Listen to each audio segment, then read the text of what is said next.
ಶ್ರೀ ಗುರು ಬಸವಲಿಂಗಾಯ ನಮಃ. ವಿಶ್ವಗುರು ಮಹಾತ್ಮ ಬಸವಣ್ಣನವರನ್ನು, ವಿಶ್ವಜ್ಯೋತಿ ಅಕ್ಕ ಮಹಾದೇವಿರವರನ್ನು, ಸಕಲ ಶಿವ ಶರಣರನ್ನು ಎನ್ನ ಹೃದಯ ಮಂದಿರದಲ್ಲಿ ನೆನೆಯುತ್ತಾ 150 ಕೋಟಿ ಭಾರತೀಯರಿಗೆ ಬಸವ ಕಲ್ಯಾಣ ಶರಣರ ನಾಡು ಅನುಭವ ಮಂಟಪದ ಭೂಮಿಯಿಂದ ಬಾಗಿದ ತಲೆ ಮುಗಿದ ಕೈಲಿಂದ ಸರ್ವರಿಗೂ ಶರಣ. ಒಂದು ಮಹಾತ್ಮ ಬಸವಣ್ಣನವರ ವಚನ. ಕಲ್ಲಿನೊಳಗೆ ಹೊನ್ನುಂಟು, ಉದಕದೊಳಗೆ ಅಗ್ನಿ ಉಂಟು, ಹಾಲಿನೊಳಗೆ ತುಪ್ಪ ಉಂಟು, ಅಂತರ್ಯಾಮಿಯಲ್ಲಿ ಶಿವನಿರುವನು. ಇದೇನು ಕತ್ತಲೆ ಕಾಣಬಾರದು, ತೋರಬಲ್ಲ ಗುರು सुड़ियनु कूडल संगम देव. इस टोटली वचन का भाव क्या होता है, एक ही वचन के अंदर 3-4 मिसाल देकर बताए. इस शरीर ही सृष्टि का मंदिर है. जहां पर जान है वहां पर सृष्टि का मालिक है. ये समझकर जिंदगी करो क्या सिखाता है ये वचन. ಇನ್ನೊಂದು ಬಸವಣ್ಣನವರ ವಚನ. ಉಳ್ಳವರು ಶಿವಾಲಯ ಮಾಡುವರು, ನಾನೇನ ಮಾಡಲಿ ಬಡವನಯ್ಯ. ಎನ್ನ ಕಾಲೇ ಕಂಬ, ಎನ್ನ ಈ ದೇಹವೇ ದೇಗುಲ, ಎನ್ನ ಶಿರವೇ ಹೊನ್ನದ ಕಳಸವಯ್ಯ. ಕೂಡಲ ಸಂಗಮ ದೇವ ನೀ ಕೇಳಯ್ಯ. ಸ್ಥಾವರಕ್ಕೆ ಅಳಿವು ಉಂಟು, जंगमಕ್ಕೆ ಅಳಿವು ಇಲ್ಲ. जंगम बोले तो कोई विशेष जात नहीं होता. जंगम बोले तो समाज, हमारे आंखों के सामने समाज असली भगवान का स्वरूप ही होता है. ये होता है इस वचन का भाव. ಇನ್ನೊಂದು ಬಸವಣ್ಣನವರ ವಚನ. ಜ್ಞಾನದ ಬಲದಿಂದ ಅಜ್ಞಾನದ ಕೇಡು ನೋಡಯ್ಯ, ಜ್ಯೋತಿಯ ಬಲದಿಂದ ತಮಂಧದ ಕೇಡು ನೋಡಯ್ಯ, ಪರುಷದ ಬಲದಿಂದ ಅವಲೋಹದ ಕೇಡು ನೋಡಯ್ಯ, ಸತ್ಯದ ಬಲದಿಂದ ಅಸತ್ಯದ ಕೇಡು ನೋಡಯ್ಯ. ನಮ್ಮ ಕೂಡಲ ಸಂಗನ ಶರಣರ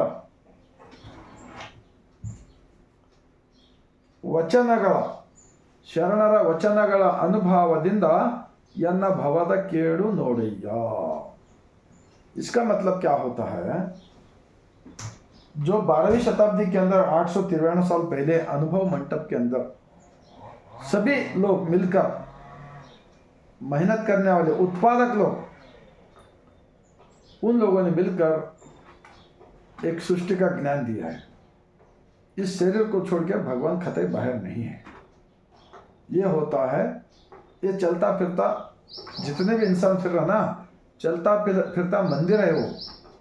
उस मंदिर को अगर कोई तो मारेगा, तोड़ेगा, उनको दुख दर्द देगा ना, साक्षात भगवान को मारे जैसा होता बोलकर सिखाता है हमारा बसव कल्याण के शरणों का वचन.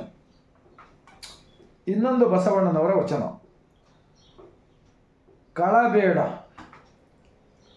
ಕೊಲ್ಲಬೇಡ, ಹುಷಿಯೇ ನುಡಿಯಲು ಬೇಡ, ಮುನಿಯಬೇಡ, ಅನ್ಯರಿಗೆ ಅಸಹ್ಯ ಪಡಬೇಡ, ತನ್ನ ಬಣ್ಣಿಸಬೇಡ, ಇದಿರ ಹಳಿಯಲು ಬೇಡ. ಇದೇ ಅಂತರಂಗ ಶುದ್ಧಿ, ಇದೇ ಬಹಿರಂಗ ಶುದ್ಧಿ, ಇದೇ ನಮ್ಮ ಕೂಡಲ ಸಂಗಮ ದೇವನನ್ನು ಒಲಿಸಿಕೊಳ್ಳುವ परी. ये तो बिल्कुल सारे भारत के अंदर बहुत सारे लोगों को वचन मालूम है. अगर भगवान चाहिए आपको तो ये 7 विचार है.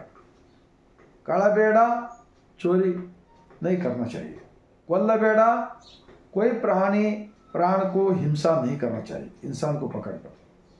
हुशिया नुडियलु बेड़ा, झूठ कभी बोलना ही नहीं, कितना भी तकलीफ आने दो, झूठ नहीं बोलना. खुशियाँ नुडियलो बेड़ा. मुनिया बेड़ा, बेफजल, हम खुद गलती करने वाले और उनके ऊपर उल्टा बात करने का छोड़ने का. मुनिया बेड़ा, बेफजल किसी के ऊपर रुसना नहीं है. इधीरा हलियलो बेड़ा, दूसरों का निंदा नहीं करना चाहिए. तो ये हम फॉलो करना चाहिए. जब भगवान का दर्शन यहीं पर ही होता है, कहीं जाने का जरूरत नहीं. इधे अंतरंग शुद्धि मतलब अंदर का साफ सफाई, इधे बहिरंग शुद्धि ऊपर का साफ सफाई. इतना साफ सफाई होगा ना ಈ ಅಸಲಿ ಮಂದಿರ का ಇದೇ ನಮ್ಮ ಕೂಡಲ ಸಂಗಮ ದೇವನನ್ನು ಒಲಿಸಿಕೊಳ್ಳುವ ಪರಿ.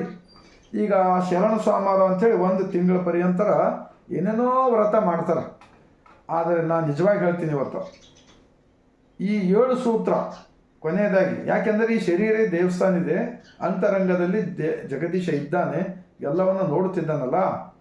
ಈ ಪಥ್ಯ ಎಷ್ಟು ಜನ ಮಾಡ್ತೀರಿ ಎಂಬುದು ನಿಮ್ಮ ಮನಸ್ಸಿಗೆ ನಿಮಗೆ ತಿಳಿಯುತ್ತೆ.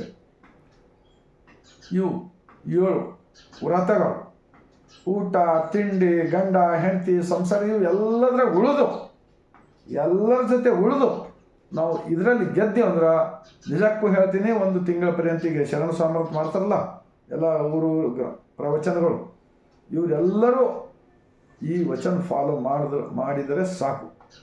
ನಿಜಕ್ಕೂ ಸಮಾಜ ಒಲಿಯುತ್ತದೆ, ತನ್ನ ಅಂತರಂಗದ ಜಗದೀಶ ಒಲಿಯುತ್ತಾನೆ.